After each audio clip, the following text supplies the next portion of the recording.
మీ అందరికీ వందనాలండి. పాస్టర్ గారికి వందనాలు, సిఆర్ గారికి వందనాలండి, పాస్టర్ గారికి కూడా వందనాలండి, క్యాషియర్ గారికి, పెద్దలకు, మరి పిసిసి గారికి, ఇప్పుడు వచ్చిన మీ అందరికి కూడా నా హృదయపూర్వకమైన వందనాలు చెల్లించుకుంటున్నాను. ఈ సమయంలో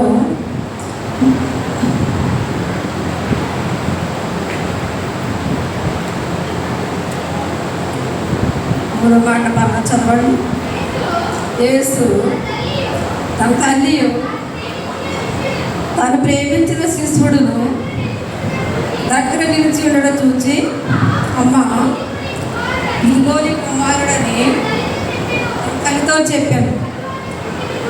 తర్వాత శిశువును చూసి, ఇదిగో నీ తల్లి అని చెప్పాను. ఆ గడియ నుండి ఆ శిశువుడు ఆమెను తన ఇంటి చేర్చుకునేను. చాలు.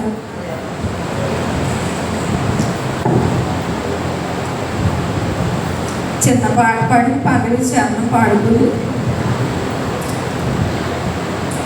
ఆ కలువరిగిరి మీద నువ్వు పలికిన ప్రతి మాట నా బ్రతుకంతటిలోన ప్రకటించిన ప్రతి చోట, ఆ కలువరిగిరి మీద నువ్వు పలికిన ప్రతి మాట నా బ్రతుకంతటిలోన ప్రకటించిన ప్రతి మాట, సంపబడుచు ఉండగా కళ్ళు మూసే ముందుగా, సంపబడుచు ఉండగా కళ్ళు మూసే ముందుగా, నీవు పలికిన విలువైన మాటలన్నీ ఏడేగా,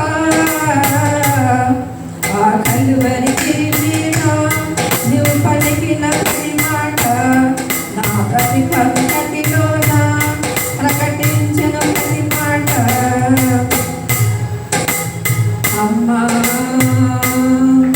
ఇదిగో నీ కుమారుడని, ఇదిగో నీ తల్లి అని అన్నాడు యోహానుతో. అమ్మా ఇదిగో నీ కుమారుడని, ఇదిగో నీ తల్లి అని అన్నాడు యోహానుతో. నిందలెన్నో వచ్చినా నిన్ను విడువని అమ్మకే, నిందలెన్నో వచ్చినా నిన్ను విడువని అమ్మకే, అభయమిచ్చి దారి చూపిన బిడ్డవు నీవేగా, ఆ కలువరిగిరి మీద నువ్వు పలికిన ప్రతి మాట ఆ గతి కంకటిలోన ప్రకటించిన ప్రతి మాట, చంపబడుతూ ఉండగా కనుల మూసే ముందుగా, చంపబడుతూ ఉండగా కనుల మూసే ముందుగా, నీవు పలికిన విలువైన మాటలన్నీ ఏడేగా. దేవునికి మహిమ కలుగును గాక.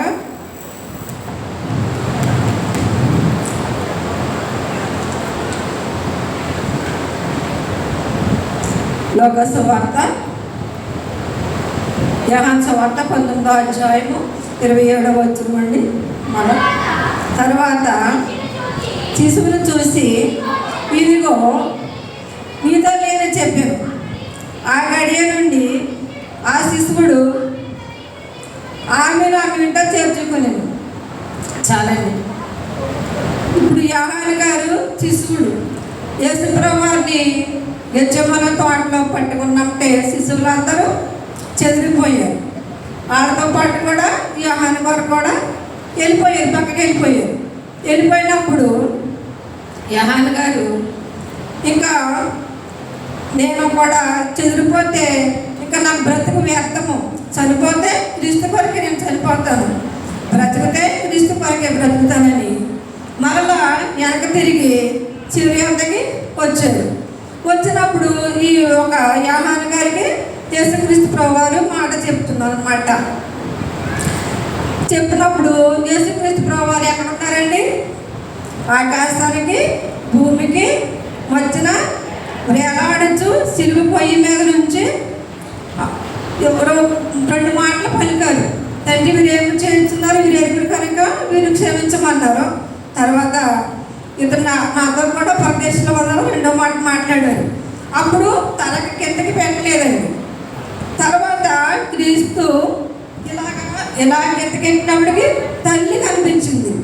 తల్లి కనిపిస్తే తల్లి ఎలా ఉంది? నిస్సహాయ స్థితిలో, ఎవరో లేని అనాథిగా ఉంది. ఆ సమయంలో కన్న బిడ్డ, యవన కాలంలో కన్న బిడ్డ యేసుక్రీస్తు ప్రభువారు పరిశుద్ధాత్మ వలన గర్భాన్ని ధరించింది. అయితే కన్న పేగు భరించగలదా? సిలువలో వేలాడుతున్న యేసు ప్రభువారు చూసి కన్న తల్లి భరించగలదా? భరించలేదు కదా. ఆ స్థానంలో మనం కూడా అంతే. మన బిడ్డ ఆ సిలువ మీద వేలాడుతున్నప్పుడు మన ప్రాణం ఎంత తరిగిపోద్దో తల్లి అయిన వారికి కన్న తల్లికే తెలిస్తే తప్ప తండ్రి కూడా తెలియదు ఆ ప్రేమ. అయితే మరి యేసు ప్రభువు దగ్గరికి వచ్చింది తల్లి. వచ్చాక మరి శరీర సంబంధంగా మరి పెండ్లు అయ్యాక యేసోపుని పెండ్లు చేసుకున్నాక 4 కుమారులు పుట్టారు. సోదరి మణులు కూడా ఉన్నారు ఎవరికి? యేసుక్రీస్తు ప్రభువారికి. కానీ మరి ఆయన చేర్చుకోలేకపోయారు. ఎందుకంటే యోధా సాంప్రదాయం ప్రకారము తప్పు చేసిన వాడిని ఒక సిలువ మీద చంపాలి అని అది శాస్త్రం అన్నమాట. అయితే పాత నిబంధన కాలంలో మోషే ధర్మశాస్త్రంలో కూడా ఉంది. ఎందుకంటే ఐగుప్తు దేశంలో అతన్ని సిలువ వేసి కూడా అలాగే చంపారు. అయితే బైబిల్ ప్రకారంగా చూసినట్లయితే యోధా సాంప్రదాయం ప్రకారం ఒక సిలువ మీద ఉన్నటువంటి పాపిష్టి మనుషులు, అంటే ఒక ఉరి శిక్షకి వెళ్ళిన మనుషుల్ని మనము చేర్చుకోలేము కదా. అయితే ఎలివేస్తారు అని కుటుంబీకులు, అన్నదమ్ములు ఏం చేశారంటే తల్లిని, ఆ సమయంలో తల్లి ఇంట్లో ఉండగా తన బిడ్డలతో చెప్తుంది తల్లి. అయితే ఏమనంటే మరి అన్నీ ఇలాగా శ్రమలు పెడుతున్నారంట. అంటే అంతకుముందు యేసుక్రీస్తు ప్రభువుని పట్టుకున్నప్పుడు ఎవరో చెప్పుంటారు మరియమ్మకి. ఎందుకంటే మరియమ్మ నీ కుమారుడు, నీ పెద్ద కుమారుడిని ఈదులు కూడా పట్టుకుని రాత్రంతా కష్టపెట్టారంట. కష్టపెట్టి కొట్టారంట. కొట్టి తన నీ కుమారుడిని శిలువ మీద నుంచి తీసుకుని కొట్టుకుంటా తీసుకెళ్తున్నారంట అని మరియమ్మతో చెప్పుంటారు. లేకపోతే గలీలో ఉన్న మరియమ్మకి యోధా యెరూషలేములో ఉన్న మాట తెలియదు కదా. అది పస్కా పండుగ. అనేక మంది మన చేతిలో చెప్పారు కదండి. ఎంతమంది అంటే 27 లక్షల జనంతో ఉన్నటువంటి ఆ యెరూషలేము పట్టణం, ఎంతో పెద్ద పట్టణంలో ఆ జనం సంఖ్య, ఆ పట్టణం నిలబడి ఇంకా ఎగలేదు. అయితే ఈ తల్లి యేసుక్రీస్తు ప్రభువారి కోసం మనకు తల్లి చాలా బాధపడుతుంది. వీళ్ళు కూడా బాధపడుతున్నారు. ఎందుకంటే అమ్మా నువ్వు వెళ్ళకో, అన్నయ్య దేవదోషం చేస్తున్నాడంట, దేవుడు నాకు చెప్పుకుంటున్నాడంట, మీరందరికీ ఇట్లేదు అన్నప్పుడు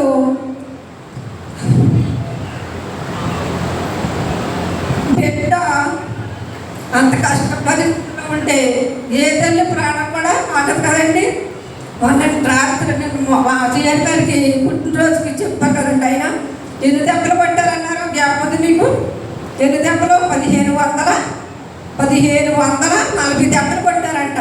మనం 1 తక్కువ 40 దెబ్బలు అనుకుంటాము. మొన్నే చెప్పారు కదండి పాస్టర్ గారు, కొండరాజవరం పాస్టర్ గారు చెప్పారు. మీరు విన్నారో లేదు, నాకు జ్ఞాపకం ఉంది.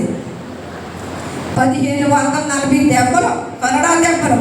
ఒక గేలం ముళ్ళు అంట ఉంటాయంట కొరడాకి. అది ఇలా వేసి లాగుతూ ఉంటే ఒక కండ్ల కింద ఊడొచ్చేసి అంట. అలాంటి సమయంలో దేవుడు భరించలేని బాధ. ఎన్ని మైళ్ళు అంటే 7 మైళ్ళు దూరము ఆ గొల్గొతా కొండ మీదకి, ఆ ఒక యెరూషలేము వీధుల్లో నుంచి, ఒక ఎడారిలో నుంచి గొల్గొతా కొండ ఎక్కడ ఉంటుందండి? బయట కల్వరి కొండ అంటే అక్కడ మనుషుల్ని సిలువ వేసినటువంటి ఒక శ్మశానం అన్నమాట. శ్మశానం ఎక్కడ బయట ఉంటుంది కదా. ఆ బయట తీసుకెళ్ళినప్పుడు యేసు ప్రభువుని కొట్టుకుంటూ ఎన్నో ఆ కాళ్ళు, ఆ చీసపెంకులు, ఆ రాయిలు దిగిపోయి ఇలా కొడతా ఉంటే అసలు మాట మాట్లాడుకోకుండా చాలా ఆవేదన పడిపోడంట. అంతకుముందు ఇద్దరు దొంగలు సిలువేశారు కానీ ఏమో మోసుకొని వెళ్ళారో లేదు బైబిల్ గ్రంథంలో అయితే లేదు. కనీసం యేసుక్రీస్తు ప్రభువారు మాటమే మేము చదువుతున్నాం గ్రంథంలో. అంత శ్రమ ఏ మానవుడు కూడా పడలేదు.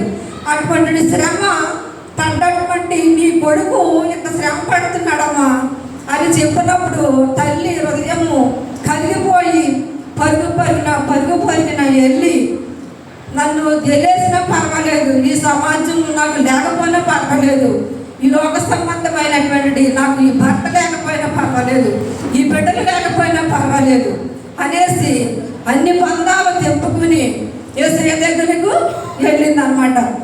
ఎందుకంటే ఈయన ఆయన పుట్టినప్పుడు ఆయన గర్భంలో పడినప్పుడు మరియమ్మకు దేవతకు చెప్పాడు ఏమంటే, అమ్మా నీకు పరిశుద్ధాత్మ వలన గర్భం ధరిస్తావు అని చెప్పింది. అయ్యో ప్రభు, అది రోగానికి రక్షించే రక్షకుడు నీ కొడుకుని పడతాడమ్మా అని చెప్పాడు. అయితే చెప్పినప్పుడు లేఖనాలు కూడా పరిశీలిస్తుంది మరియ, లేఖనాలు కూడా పరిశీలిస్తుంది. అయితే కానానులో పెళ్లి వివాహానికి ద్రాక్షారసం అయిపోయినప్పుడు ఏం చెప్పింది, ఒక యేసయ్యని అడగండి ద్రాక్షారసం ఇమ్మని అంటే అప్పుడు అడుగుతాడు, బాబు మరి ద్రాక్షారసం అయిపోయింది అన్నారు కదా, మరి చూడంటే అమ్మ నా సమయం ఇంకాను రాలేదు అని చెప్పాడు. అలాగే ఒక్కొక్క లేఖనాన్ని కూడా గమనిస్తుంది అన్నమాట. గమనించినప్పుడు ప్రతి ఒక్క మాట గమనించుకుంటూ యేసు ప్రభువుని గురించి తన హృదయంలో తలపోసుకుంటుంది. అయితే యోహాను కూడా ఒక ఇందాక చెప్పారు కదండి, సిమియోను అనే మనుషుడు దేవాలయంలో ఉంటే ఒక 40వ రోజున సున్నతి కోసం తీసుకెళ్తే ఆయన అంటాడు కదా, అమ్మ నీ గర్భంలో నుంచి ఒక ఖడ్గము దూసుకుపోతుందని చెప్పాడు. అది ఇక్కడ నెరవేరింది అనమాట. ఆ లేఖనాలు నెరవేర్పు చూస్తుంది. యేసుప్రభువు ఓ పక్క బిడ్డ ఇలాగైపోతున్నాడని అన్న భయం కూడా ఉంది. అయితే ఆ భయంతో యేసుప్రభువు దగ్గరికి వెళ్ళినప్పటికీ యేసుప్రభువు ఎలా ఉన్నారంటే ఇంకా సోడాలు అన్న స్థితిలో ఉన్నారు.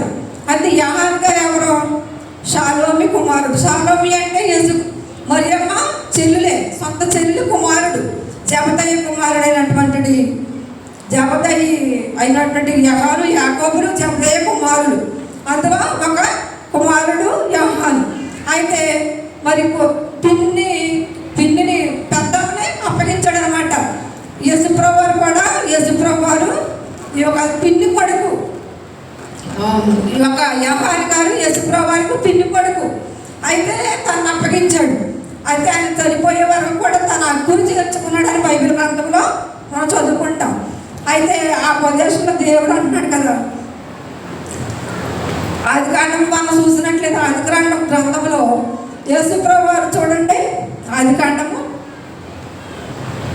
3:15 చూడండి, 3:15 మరియు నీకును స్త్రీకిని నీ సంతానమునకును ఆమె సంతానమునకును వైరము కలిగి చేసేదును. మళ్ళీ చదువు. మరియు నీకును స్త్రీకిని నీ సంతానమునకును ఆమె సంతానమునకును వైరము కలిగి చేసేదును. ఆమె నీ తల మీద కొట్టును. చాలండి, చూసారా? ఎవరితో దేవుడని యెహోవా సర్పంతో చెప్తున్నాడు అనమాట. ఏమని చెప్తున్నాడంటే, అక్కడ ఏదేని తోటలో అవ్వమ్మని మోసం చేసింది కదా సర్పము చేసినప్పుడు యేసుక్రీస్తు ప్రభువారు ఎవరికి ఇచ్చే శిక్ష అలాగే ఇస్తున్నాడు అనమాట. ఇచ్చినప్పుడు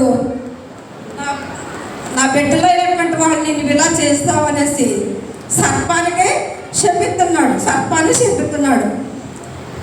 నీకును నా బిడ్డకిని వైరము కలిగి చేస్తాను అంటే దాని తల మీద కొట్టును, నీ తల మీద కొట్టును అనేసి ప్రవచనము నెరవేరుతుందన్నమాట.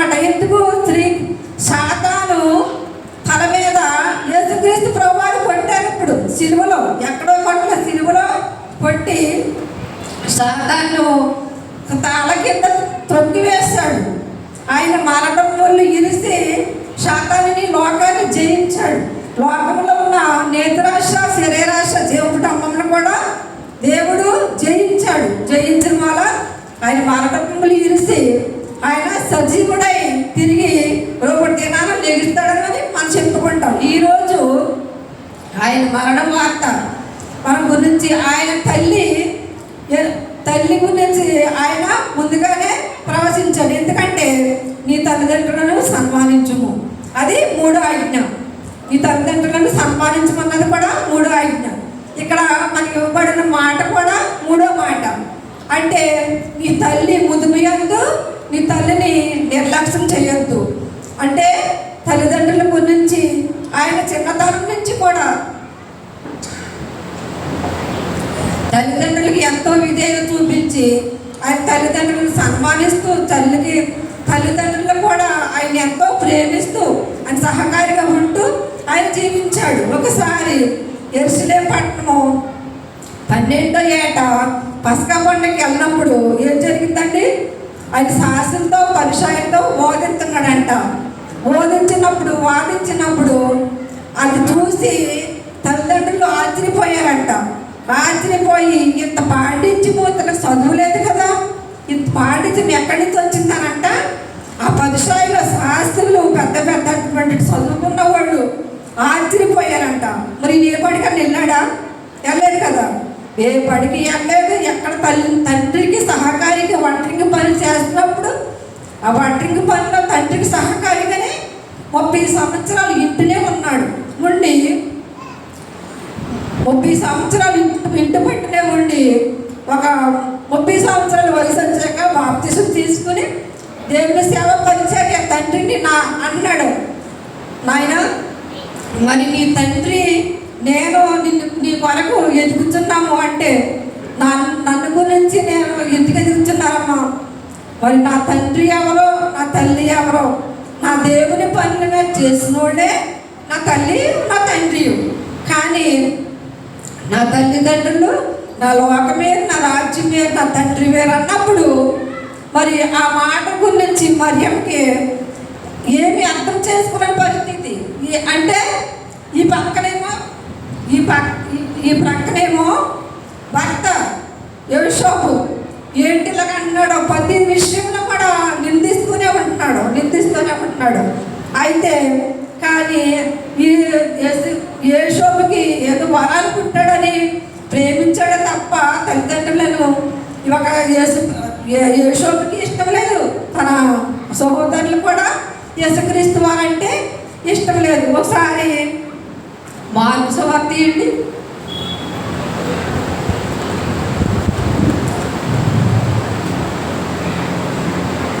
మార్కు సువార్త 6వ అధ్యాయం 3వ వచనం. ఇతడు మరియ కుమారుడు కాడా?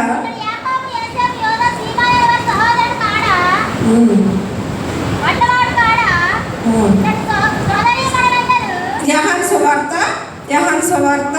7వ అధ్యాయం. యోహాను సువార్త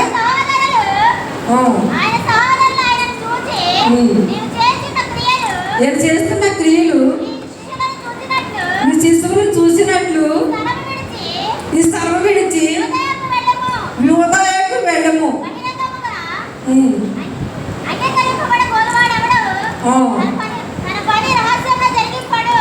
చాలండి.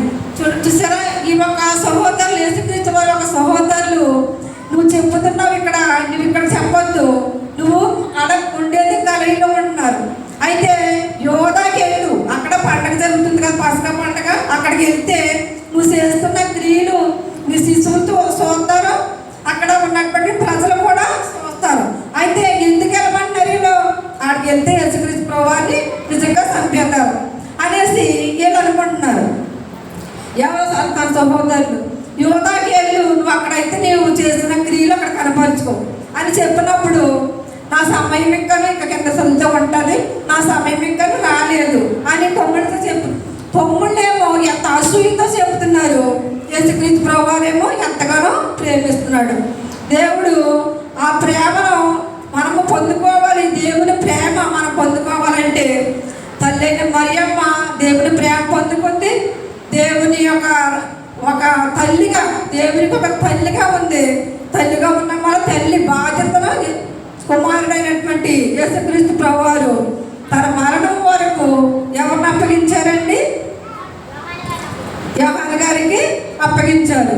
అలాగే యేసుక్రీస్తు కలిగిన ఈ మనసు కూడా మనము కూడా కలిగి ఉంటే దేవుడు మనం పట్ల చేసిన ఆయన అద్భుత కార్యాలు మనం కనులారా చూడగలుగుతాము. ఎప్పుడు కూడా దేవుడిని మనకి ఎన్ని కష్టాలు వచ్చినా, ఎన్ని బాధలు వచ్చినా, ఎన్ని శ్రమలు వచ్చినా, ఎంత ఏమనుకున్నా కానీ మనుషులు మాట మనుషుల్ని మెప్పుకోలేవాడు దేవుని మెప్పును పోగొట్టుకుంటాడు. అయితే దేవుని మెప్పు కావాలనుకున్నవాడు మనుషులు విసర్జిస్తారు. మనుషులు విసర్జించినా పర్వాలేదు, ఎందుకంటే మనుషులు బతికేది 60-70 సంవత్సరాలు, అధిక బతమంటే 80 సంవత్సరాలు. అయినప్పటికీ కూడా దేవుని ప్రేమ పొందుకుంటే నిత్యము ఆయనతో కూడా ఆయన సన్నిధిలో మనం ఎల్లప్పుడూ ఉంటాం, ఆయనతో పాటు సంతోషంగా ఉంటాం. ఈ కొద్ది మాటల దేవుడు తన దీవించును కాక. ఆమేన్. దేవునికి స్తోత్రం. హల్లెలూయా.